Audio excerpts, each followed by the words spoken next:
मैं आगे बढ़ाऊंगा। मैं ये नहीं कह रहा कि ठीक है, आपकी बात बिल्कुल ठीक है और टेक्निकली बिल्कुल सही है कि भाई एकदम से सिंधु का पानी हम नहीं रोक सकते, लेकिन जिस तरीके से बीच बीच में आप ये मान लीजिए, अगर शॉर्ट ड्यूरेशन के लिए भी पानी को हमने रोक दिया, मान लीजिए स्प्रिंग सीजन है जो किसानों के लिए बड़ा उपजाऊ सीजन माना जाता है, अगर उस सीजन में कुछ दिनों के लिए पानी हमने होल्ड कर लिया तो फिर तो मुसीबत बढ़ जाएगी ना। वहां पाकिस्तान के जो कृषक हैं, पाकिस्तान की जो उपजाऊ जमीन है उस पर संकट आ जाएगा। निपुण जी।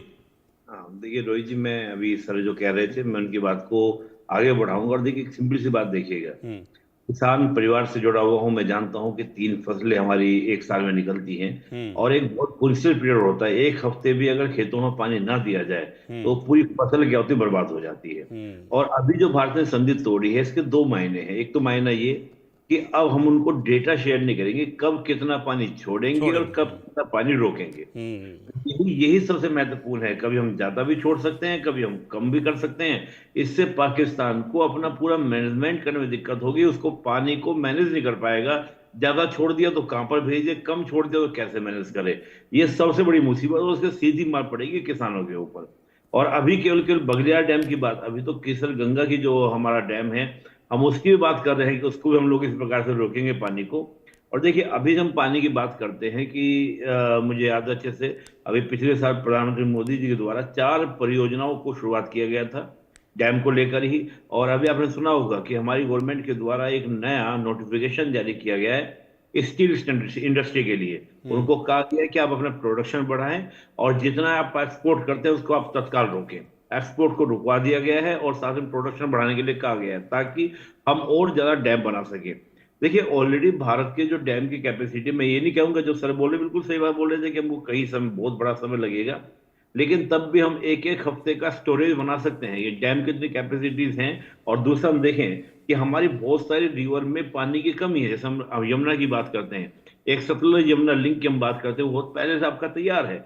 हरियाणा की पूरी नहर क्या वो तैयार है, लेकिन पंजाब की ओर से पानी आ जाए ऑलरेडी। और जब पंजाब का, जब सतलज का पानी उधर नहीं जाएगा या इस तरह की रिवर का पानी नहीं जाएगा, तो इंटरलिंक नहर बनाने की हम बातें कर रहे हैं। तो सबसे बड़ी बात क्या है कि आप बहुत तुरंत गति से, त्वरित गति से, लेकिन एक इंटरेस्टिंग बात जो बिल्कुल सही बात कही, 4-5 साल तो फिर भी लग ही जाएंगे अगर हम नहरों के लिंक भी आपके बनाएंगे। लेकिन उससे महत्वपूर्ण बात क्या है, जो आपने भी कही, कि अगर एक हफ्ते में पानी को हमने स्टोरेज कर लिया और एक हफ्ते में पानी को हमने कम छोड़ा, आज 90% पानी हम लोग को कम दे रहे हैं, 10% पानी जा रहा है, ऐसे कर करके हम पानी भेजते रहे, छोड़ते रहे, तो डेफिनेटली क्या होगा, पाकिस्तान के किसान जो 80% इंडस और इंडस के जो पूरा प्रवाह तंत्र है उस पर जो डिपेंडेंट हैं, उनकी सामत आ जाएगी। और देखिए, एक बात मैं आपको लास्ट बता देता हूँ, पाकिस्तान को, अगर आप पाकिस्तान का वेदर देखेंगे, देखिए पाकिस्तान के अंदर मानसून वाली खेती नहीं है।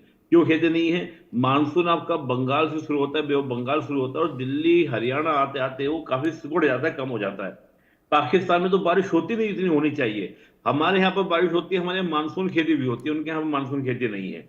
इसका इम्पैक्ट क्या है कि उनका सारा का सारा जो एग्रीकल्चर है वो नदियों के पानी के ऊपर ही डिपेंडेंट है। और वहां हमने सर के लिए 1-2 हफ्ता भी अगर गड़बड़ा दिया उनका, तो ये पूरा का पूरा फसल जिस समय उनकी चल रही है, यानी कि आपका अप्रैल महीने की, मई की जो की फसल होती है, चावलों के, गेहूं के कटने के बाद की जो फसल होती है, वो सारा का सारा आपका बैलेंस बिगड़ जाएगा। और उसकी सीधी मार 80% एग्रीकल्चर पर होगी पाकिस्तान के। और पाकिस्तान आज भी एग्रीकल्चर बेस क्या है, आपका कंट्री है, हाँ। कृषि प्रधान देश है।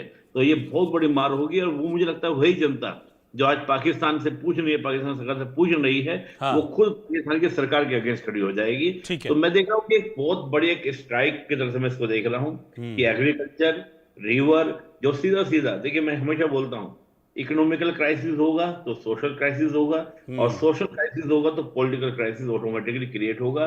तो ये सबसे बड़ी पॉलिटिक्स में मार तो है। वो क्राइसिस बाद में होगा, लेकिन पॉलिटिक्स में क्राइसिस अभी से पाकिस्तान में नजर आ रहा है। हर एक की जुबान पर सिंधु सिंधु सिंधु सिंधु है, और अब आने वाले दिनों में सबकी जुबान पर चिनाब चिनाब चिनाब भी पाकिस्तान के नेताओं की जुबान पर रटने वाला है। मैं आप दोनों के पास लौट रहा हूं। इस वक्त एक और ब्रेकिंग न्यूज आ रही है। बड़ी खबर यह है कि भारत के डर से पाकिस्तान इस वक्त बुरी तरह से घबराया हुआ है। पाकिस्तान ने तुर्की से फिर से मदद मांगी है। कराची पोर्ट पर तुर्की का एक और जंगी जहाज पहुंचा है। पाकिस्तान को सैन्य ड्रोन मुहैया कराने का दावा इस जहाज के जरिए तुर्की की तरफ से